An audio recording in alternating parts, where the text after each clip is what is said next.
BPC-157 can be useful, but the problem is using it before understanding which problem you're actually treating. Most men jump straight to the route question. Should I take it orally or should I take it with injections? But that first question is the wrong one. In this video, I'm going to show you what BPC-157 actually does, why the angiogenesis and cancer concern needs nuance, and the exact 5 questions you need to ask yourself before using it. And if you want the decision filter while watching this video, it's the first link in the description. You can follow along while we talk about the peptide. My name is Al-Najaar. I'm a medical doctor specializing in men's hormonal health, fertility, and performance. And with peptides like BPC, the whole context matters more, so the whole interpretation matters more than what protocol you're using. And so let's jump into the mistake that I see men make with this kind of healing peptide. Because this is the general pattern that I see. You can have a man who's busy. Maybe he has shoulder issues that he's had for 6 months. He has issues with his gut. And whenever he's stressful,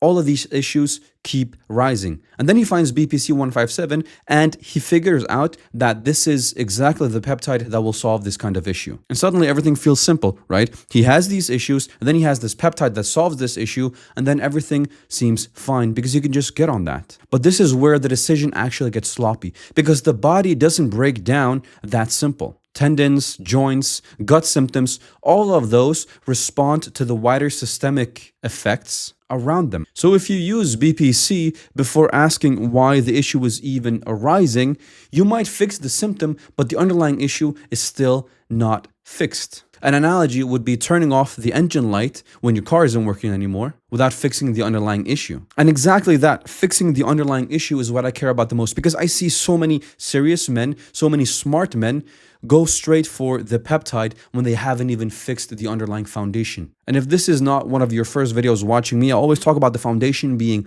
diet, sleep, stress management, and exercise. And you need to have those on point before looking at something like BPC. And I care about this because I see so many serious men who are successful, who's done very well in life, but they see peptides and they go straight for it without looking at the underlying issue. But using some of our most advanced tools, which peptides are, isn't always the right decision to make. So before we even talk about the route, before we talk about the evidence, before we talk about the risk, ask yourself this one question. What is the job you want to fix? What is it you want BPC to actually do? And so before I even describe the biology, let me just quickly say that this is obviously not medical advice. This is for information only, because I get so many questions every day about BPC, about other peptides. So I want to gather the evidence and gather some of the questions that I get and help you ask the right questions before you do any of this stuff on your own. Now let's have a look at the screen and talk about what BPC is actually doing. Because BPC is a repair signal. And we've seen this in several preclinical models. And most of the excitement comes from some of our animal and cell data, which is one of our preclinical signals. Another one is in tissue healing models, where we've seen some of this repair biology. In a 2009 paper, BPC was described as having angiogenic and angiomodulatory potential in muscle and tendon healing. And the key detail here is that the effect looked closely tied to healing in living tissue with VEGF expression and more organized repair. Then a paper from 2017 showed that BPC promoted angiogenesis through VEGFR2 expression, seen in endothelial and animal cell ischemia models. And that's why people talk about blood vessels, they talk about gut repair, tendon recovery, wound healing, and even systemic effects. But this is the sentence that I want you to remember. Biology that's interesting in a wound model is not the same as in your gut, in your shoulder, or your knee. And that evidence ladder really matters, because the human confidence that we have is still limited. And the question is, do we ever get this? That's for a whole other video to make, because there will be different interests around BPC, mainly because it can't be patented. That's a whole nother discussion. We'll keep that for another video. But if we talk about the evidence ladder, we have the mechanism, which gives us plausibility, right? Then we have the animal signal, which then gives us direction. And then the human data will tell us how much confidence we should have that this would actually work in real people. And so with BPC-157, the mechanism is very interesting, but the human level evidence is still very thin. Now, you could argue that we have a lot of anecdotal evidence, and that is completely true. That's also why I'm making this video, because there is a lot of chatter about this on Reddit, for example, on X. a lot of people who just take it and say, my friend took it, it actually worked on him, let me just do the same. But in clinical settings, we simply don't have that type of evidence yet. And when you understand this latter, the cancer question becomes way easier to actually discuss without fear-mongering and without pretending that the concern doesn't exist at all. Now, let's talk about that cancer question, because angiogenesis does not automatically mean cancer. They are related ideas, but it's not the same claim in a medical context. Because here's the clean way to think about it, right? Angiogenesis means new blood vessel formation. And so your body uses angiogenesis in normal repair. If you cut yourself, you have to heal yourself. This will automatically happen. It's the same if you injure a tendon or if you heal tissue, the blood supply matters. But cancer also uses angiogenesis. Now, tumors can recruit blood vessels so they can grow beyond their tiny size. And tumor angiogenesis is still a major target in oncology, so cancer medication, right? And in modern cancer biology, because they still treat this tumor vascularization as a serious feature of cancer growth. But these two statements are not the same.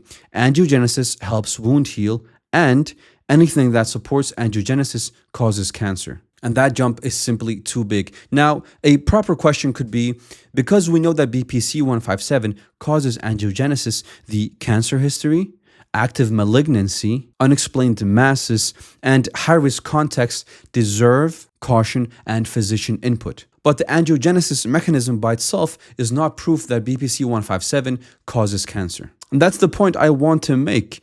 The theoretical risk is not proven cause, but you shouldn't dismiss the concern either, but there's no reason to over-exaggerate it. And the reason that this matters is because how you take BPC changes the question entirely, and with the route, so the way you take it, this is where online peptide content becomes too casual. And so now let's talk about oral versus injection.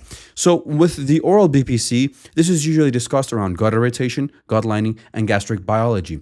With the injection, this is usually discussed around tendons, ligaments, joints, muscle, and recovery. And I know there are topical, there's also nasal spray, but I'm going to keep it to these two routes because this is the question. These are the two questions that I get the most often. But you have to understand this about how you take this with the route. It's simply not just preference, because route changes your exposure, changes the target tissue, the risk thinking, product quality concerns, and which kind of human data we actually need to prove that this would work. And we do have signals, but this doesn't mean certainty. Now, there was a 2021 study that showed a small knee pain signal where there was an improvement in knee pain with intra-articular injection of BPC. In 2024, there was a small pilot study with small interstitial cystitis that improved some of the issues with this. And there was also a 2025 study with IV injections that didn't show any adverse effects. And these are signals, but they're not the same as randomized clinical trials, where they give it to men where they're looking for tendon repair,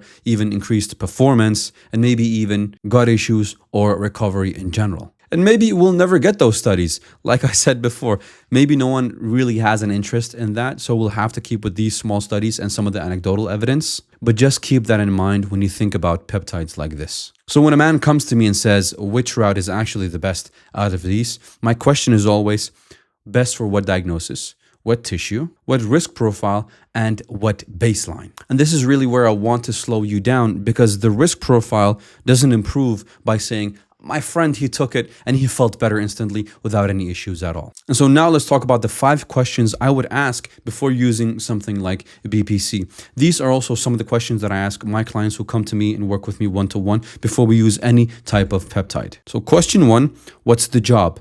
What is it you're trying to achieve? What's the goal with this? Because is it a tendon? Is it a joint? Is it general recovery? What are you trying to fix? The second question might be even more important, because the question is, why is that tissue not recovering by itself? And this is what men actually skip ahead of. They don't want to ask this question. They just want to get to the peptide protocol immediately. Because is it because of load? Is it because of sleep? Is it hormones, glucose, inflammation? What's the medication context around this? Are you not eating enough? Is it alcohol? Is it stress? Or is there an underlying diagnosis that was never really made? Third question is, which route matches this job? Because remember, oral and injections are 2 different things, and they're also the answer in 2 different contexts. The fourth question would be, what would make this a bad idea? This is where cancer history, active disease, immune issues, unexplained symptoms, and product quality really matters. Question 5 would be, what's the stop rule? Going into detail, this is what results are you actually expecting? What would make you stop?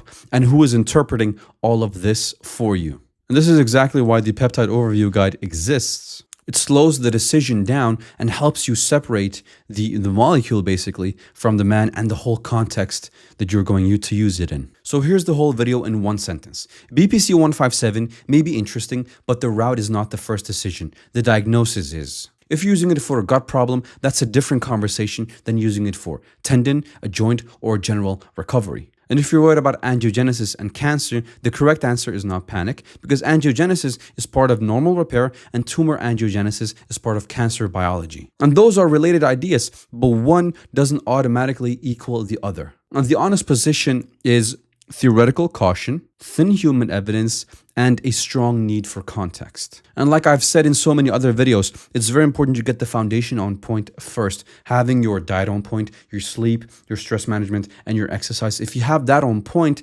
then it might make sense to look at something like this. But if not, you should probably look at that foundation first. So use the Peptide Overview Guide, which is the first link in the description, before you make any decision on BPC-157. And if you already know that the issue is bigger than just one peptide and you want some more personalized help, my Apex Performance Group program might be the right fit for you. This is for men who want their hormones, their recovery, their training, their gut, their fertility context, and their risk profile interpreted together and help getting a proper customized plan for themselves, rather than just looking on Twitter, YouTube, or Reddit for a general protocol. Now, I have to say that's more for guys who have more money than they have time, and it's probably going to be a very small subset of the men watching this video.